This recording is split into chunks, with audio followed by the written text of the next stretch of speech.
My name is Az, and I'm Ismail's big brother. First of all, thanks for coming to support Fiona and Ismail on their big day. When Ismail was looking for a best man, he went to the smartest man he knew. So when that person turned him down, he went to the most popular man he knew. But when that person also turned him down, he went to the most handsome man he knew. And after being asked 3 times, I finally said yes.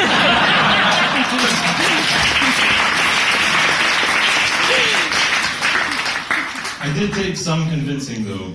I really didn't like the idea of speaking in front of so many people. But Ismail begged. He said, "Come on, it's standard for the best man to give a speech." My response was, "I don't give a speech for anyone. You're my brother and I love you, so I'll do it."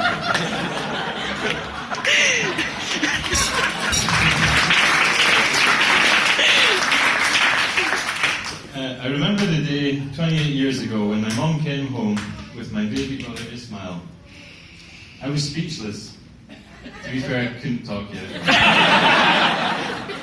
You may know him as Ismail, Ishmael, or maybe Ishmael, but he's always been Fishmael to me. Or Fish for short. Then, when he became a doctor, he wanted to be taken more seriously. So I started calling him Dr. Fish. But I do care a lot about Squeesh. In fact, ever since we were kids, being his big brother, I tried to put him first. I would say, "Hey, Ismail, let's whack golf balls towards those houses." "Hey, Ismail, I wonder if that fence is electric. You touch it first." To be honest, we didn't always get along as kids. We used to fight a lot, as brothers do.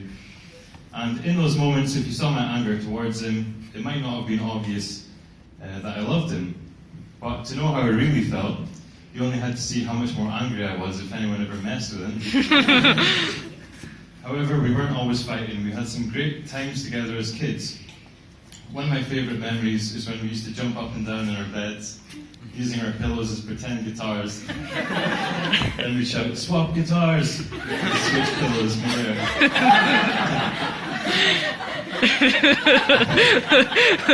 Another great memory is when this one time we were watching Spider-Man and Ismail jumped off the sofa and said, "Mom, when I grow up, I want to be Spider-Man." My mom looked at him and said, "Ismail, grow up. We're getting married next week."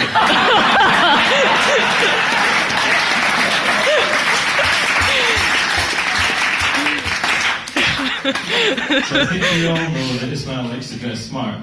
He always has.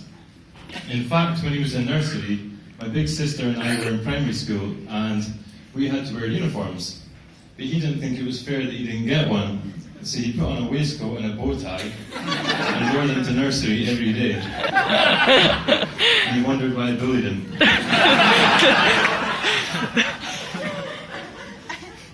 Another thing people know about Ismail, he likes to plan everything perfectly. This, of course, made my job as best man pretty easy.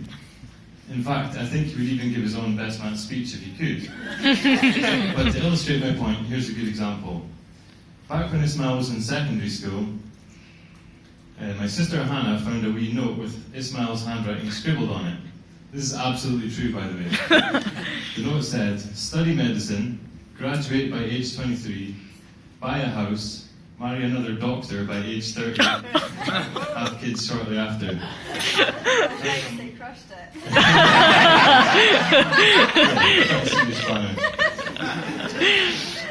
So when Ismail graduated and came back home, I thought I would take advantage of the fact that we now had a doctor in the family. So I'd often go to him for health advice, but I have to say his answers were usually just frustrating. I once told him I thought I'd broken my arm in 2 places. He said, "Well, don't go back to either of those places then." Another time I didn't like his answer for something, so I said, "I want a second opinion." And he said, "Well, ask me again tomorrow." Thanks a lot. Now, I don't want to embarrass Ismail too much, so I'm not going to tell you about how we memorised all the Harry Potter spells. And how we used to listen to Celine Dion. But I'm going to tell you a funny story. lived in France, Ismail made up the story about how the old lady who used to own our house had died and was buried in the fireplace. And that she haunted the house. Now, we all thought this was ridiculous, especially because Ismail didn't seem to know that the old lady was still alive. And she lived just down the road from us. But his imagination backfired. And he actually scared himself so much with his own story that he was terrified to be alone in the house. One night, my mum told him to go and get ready for bed. And suddenly it hit him that everyone else had already changed, so he'd have to go upstairs alone. The house was huge, by the way. When he realised this, he went, sprinted up the stairs. You could all hear him pounding along the corridor to his room, and all the way back within like 5 seconds. It didn't even sound like he stopped, like he just did a U-turn at the end of the corridor. But when he got back, somehow he had on his pyjamas. It was pretty incredible. Now, Fiona, you've already pretty much been in a marriage with Ismail for a while now. Living together, moving to outside the world together, etc. Things shouldn't change too much after today. I mean, apart from the odd random search at the airport.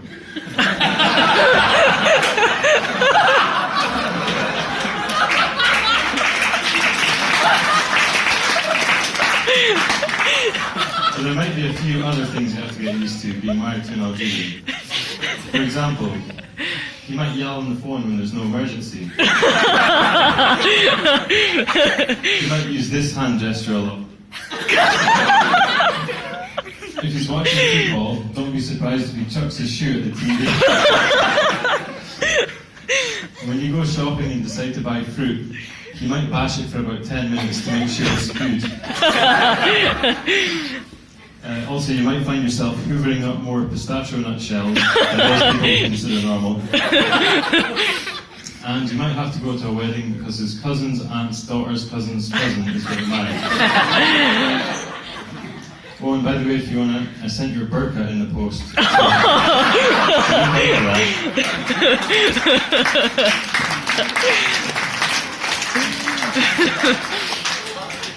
I do want to sincerely apologise for the new surname you're going to have to use from now on. I went to pick up my kilt the other day and they were like, last name please, and I said, Fergag. And the guy was like, huh? Then I went to pick up my sister's dress and they were like, last name please, and I said, Fergag. And they were like, huh? These are the struggles you will face on a daily basis. But at least you didn't have to experience this name as a child in school. You could guarantee every day someone would call you Furbag. Or say, for Gag's sake. Oh, and you should just take a moment now to accept the fact that Microsoft Word will never understand that your name isn't a typo. Growing up in a Muslim family, it always feels a little taboo to mention that you like a girl or that you have a girlfriend. And that continues to quite a high age. But then all of a sudden one day your parents are like, why are you not married yet? I remember when Ismail first told me about Fiona, I was like, oh my god, tell me about her, what's she like? And he was like, she's blonde and pretty. I was like, sounds like a keeper. I guess he didn't know her that well yet, so he didn't know at the time that he was describing his future wife. But Fiona, you can rest assured Ismail is a very loyal man. In fact, a girl recently told me she went to school with him, and she remembers one day having a friendly chat with him, talking about Harry Potter or something. And all of a sudden he went, whoa, whoa, whoa, I need to stop you right there. I have a girlfriend. I never knew there was such a thing as being too loyal until I heard that story. Loyal. I'd like to take a moment to recognise the great friends Ismail has. I've always known that he has fantastic friends, and it seems like everywhere he goes, all these great people want to be his friend. I had the chance to hang out with him on the stag, and I can tell they really love him. Although I think there were only about 4 seconds between Ismail creating a stag WhatsApp group and his friends creating another group with everybody but him in it. The result of that group was Ismail being forced to wear a mankini and a wizard beard. Although I think forced might be the wrong word. we were quite disappointed to see how much he enjoyed the whole thing. The truth is, I might be Ismail's big brother, but I've actually looked up to him for a while now. I'm so proud of his achievements, and he's always been there for me when I need him. When I got sick last year, he was the first person I called, because I knew he'd be there for me. Even though he lived at the other side of the world at the time, literally as far away as he could be without leaving the planet, I knew that he was the one person that could make me feel better. Because he's strong and practical. No matter what the problem is, he always knows what to do. Fiona's the same kind of person. She's kind and caring, smart and pretty. She's also not afraid to tell you when you're being an idiot. Incidentally, this combination is also what makes her perfectly cut out to be a doctor. She's a whole package, and I'm glad my brother managed to lock her down. Also, because she is a doctor, she meets the criteria from Ismail's life plan.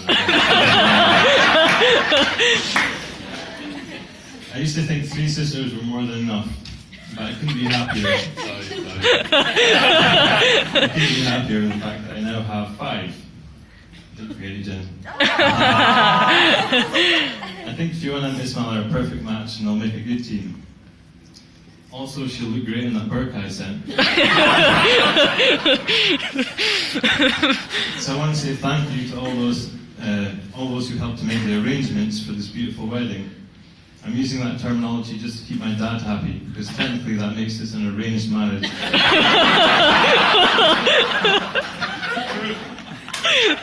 So I'd like to make a toast. Could you all please raise your glass in front of you?